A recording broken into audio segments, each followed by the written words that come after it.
नमस्कार श्रोते हो, तुम्ही ऐकत आहात भाग्यविधाता भाग 28। जान्हवीच्या चेहऱ्यावर एक वेगळाच आनंद होता।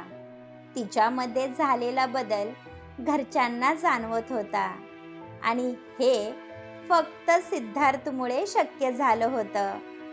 राकेश आणि अभिजितने त्याचे मनापासून आभार मानले होते, पण जान्हवी सोबत सिद्धार्थची वाढत असलेली जवळीक त्रिशाला सहन झाली नव्हती।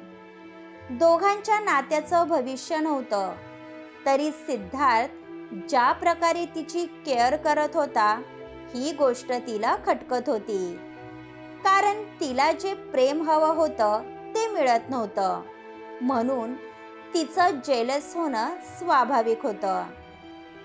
त्रिशाला घरामध्ये बसून वैताग आला होता, म्हणून ती बाहेर जाण्याची तयारी करत होती। तितक्यात सिद्धार्थ आतमध्ये आला।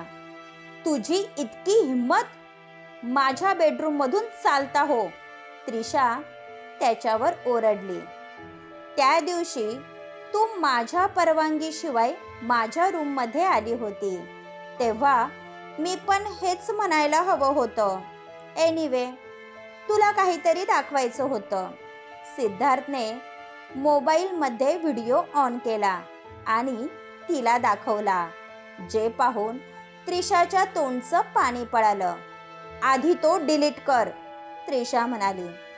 इतकी घाई काय आहे त्रिशू बेबी? त्या दिवशी जो प्रकार झाला तो पुन्हा होण्याची शक्यता नकारता येत नाही। ते तर नशीब जान्हवीने सांगितलं की तिच्या रूममध्ये सिक्युरिटी कॅमेरे लावलेले आहेत। विश्वाभाई व्हिडिओज पाहत नाही आणि जान्हवी तुझी तक्रार करत नाही, म्हणून तुझं धाडस वाढत आहे। पण यापुढे चुकूनही तिला त्रास दिला तर हा व्हिडिओ विश्वाभाईला सेंड करायला मला 1 मिनिट पण लागणार नाही, सिद्धार्थने तिला धमकी दिली। तुझ्या मनात नक्की काय आहे? त्रिशाने विचारलं। जान्हवीपासून दूर राहायचं आणि असेही आपल्यामध्ये जे काही झालं ते विसर। तू माझ्या मनातून पुरती उतरलेली आहे, सिद्धार्थ म्हणाला। तुला जान्हवी आवडायला लागली आहे का? तू माझ्यासाठी आला होतास ना, मग मला कन्व्हिन्स करायचं सोडून तिचा बेबी सिटर का झाला आहेस? त्रिशाने विचारलं। तुझं खरं रूप मला समजलं आहे। तुझा स्वभाव मला आधी माहीत असता तर मी तुझ्यासोबत फ्रेंडशिप पण केली नसती। तुझ्यासोबत रिलेशनमध्ये राहून मी खूप मोठी चूक केली आहे, ज्याचा पश्चाताप मला नेहमी होत राहील।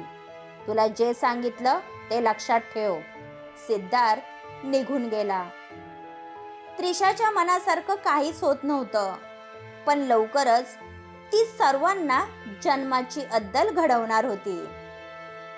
विश्वजित आणि आरोहीचा प्रवास शांततेत सुरू होता। बाहेरची मोकळी हवा मंत्रमुग्ध करून सोडत होती। लोणावळ्यामध्ये दाखल झाल्यानंतर त्याने एका हॉटेल बाहेर गाडी थांबवली। हवेमध्ये कमालीचा गारठा होता, ज्यामुळे वातावरण अगदी आल्हाददायक झालं होतं। आरोही पहिल्यांदा लोणावळ्यामध्ये आली होती। या जागेला हिल स्टेशन का म्हणतात हे आत्ता तिच्या लक्षात आले होते। हॉटेलच्या बाहेर खुर्च्या आणि टेबल लावण्यात आले होते। दोघेही खुल्या वातावरणाचा आस्वाद घेत होते। तुला हवं ते ऑर्डर कर, मी आलोच, विश्वजितने सांगितले आणि तिच्यापासून काही अंतरावर जाऊन उभा राहिला। त्याला सिगरेटची तलप लागली होती, म्हणून तो शांतपणे सिगरेटचे झुरके घेऊ लागला, जे आरोहीला अजिबात आवडलं नाही। तिने स्वतःसाठी चहा आणि वडापावची ऑर्डर दिली होती। ती मस्त चवीने खात होती। विश्वजितचं लक्ष तिच्यावर होतं। काही वेळाने तो तिच्यासोबत बसला आणि स्वतःसाठी कॉफी मागवली। सिगरेट हेल्थसाठी चांगली नसते, आरोही म्हणाली. मला थंडी सहन होत नाही, विश्वजित शांतपणे म्हणाला. थंडी घालवण्यासाठी आणखी बरेच पर्याय असतात, आरोहीने सांगितलं. तसा तो गालात हसला. तुझी तयारी असेल तर माझी काहीच हरकत नाही. विश्वजितचा बोलण्याचा रोग तिला समजला. तिने नजर दुसरीकडे वळवली. मी चहाचं बोलत होते, आरोही म्हणाली.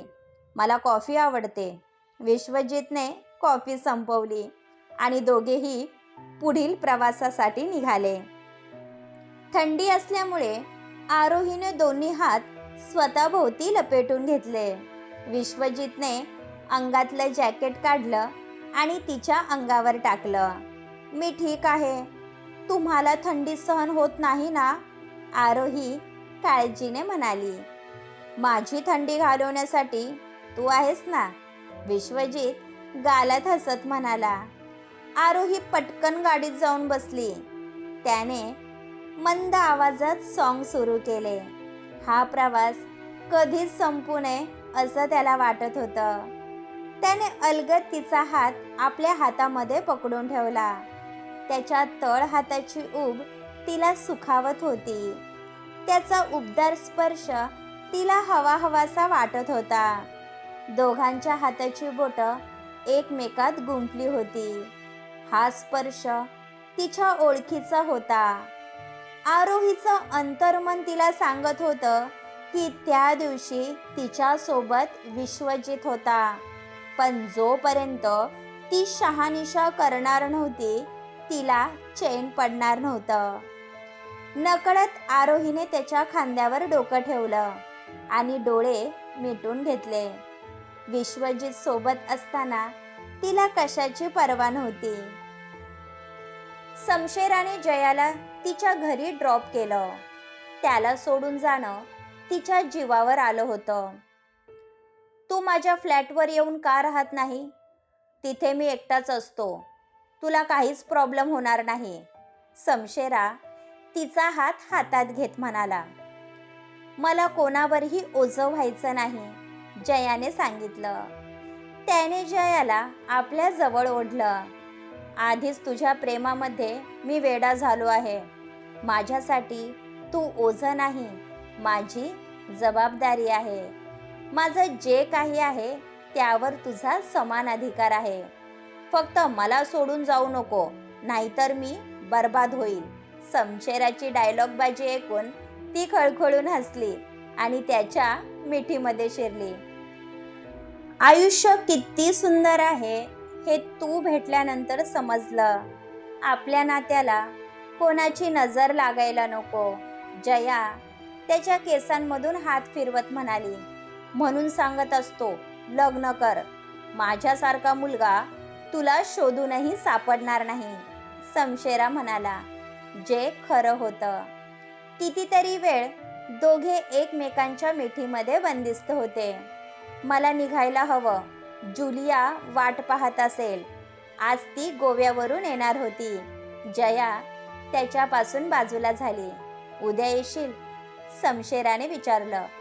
तुला असं नाही वाटत की आजकाल तू जास्तच लाडात येत चालला आहेस?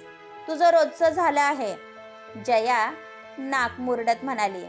माझे बॉस तुझ्या फ्रेंडसोबत महाबळेश्वरला गेले आहेत, त्यामुळे मी फ्री आहे.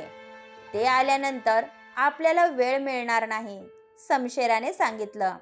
ओके फाईन, उद्या मी लवकर येते आणि जोपर्यंत तुझा बॉस येत नाही तोपर्यंत तुझ्या फ्लॅटवर राहते. चालेल ना? जयाच्या बोलण्याचा त्याला इतका आनंद झाला की त्याने अत्यानंदाने तिच्या ओठांवर डीप किस केलं. जया हसतच आपल्या फ्लॅटवर आली, पण तिला हे माहीत नव्हतं की कोणीतरी तिची वाट पाहत आहे. नीलू, तू अशी अचानक आलीस? तुला आधी सांगायला काय झालं होतं? नीलूला पाहून जयाला आनंद झाला होता. आरोही कुठे आहे? नीलूच्या आवाजामध्ये भीती स्पष्ट दिसत होती. आरोहीची काळजी करू नको. तुला सांगितलं होतं ना, तिला एका चांगल्या ठिकाणी जॉब लागला आहे. आपली आरोही अगदी मजेत आहे, जयाने सांगितलं. आरोहीच्या जीवाला धोका आहे. खंडू तिचा मागोवा घेत मुंबईपर्यंत आला आहे. माझं चुकलं. मी तिच्याबद्दल कोणाला सांगायला नको होतं. नीलू रडवेली झाली होती. नक्की काय झालं आहे? मला समजेल अशा शब्दात सांग, जयाने विचारलं. सॉरी जया, सकाळी एक माणूस आला होता. त्याने खोटं सांगितलं की तो आरोहीचा भाऊ आहे, म्हणून मी त्याला आरोहीचा ॲड्रेस दिला. खरंच सॉरी, जयाने सांगितलं. नीलूने तिला घडला प्रकार सांगितला. खंडू एक नंबरचा नीच माणूस आहे. आरोही लहान असल्यापासून त्याची आरोहीवर वाईट नजर आहे. त्याच्याच भीतीने मी तिला मुंबईला पाठवलं होतं. खंडू तिला सोडणार नाही.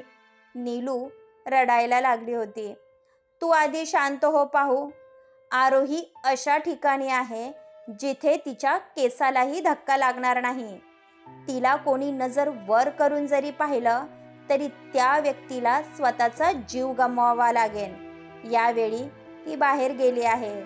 ती आल्यानंतर मी तुम्हा दोघींची भेट घडवून देईल. तोपर्यंत तू शांत राहा. मी तुझ्यासाठी खायला बनवते. जयाने तिची समजूत काढली. तरी नीलूचं समाधान झालं नव्हतं. जोपर्यंत ती स्वतःच्या डोळ्यांनी आरोहीला सुखरूप पाहणार नव्हती, तिच्या मनात असणारी भीती तशीच राहणार होती. क्रमश. पुढील भाग ऐकण्यासाठी आमच्या चॅनलला सबस्क्राईब करा. धन्यवाद.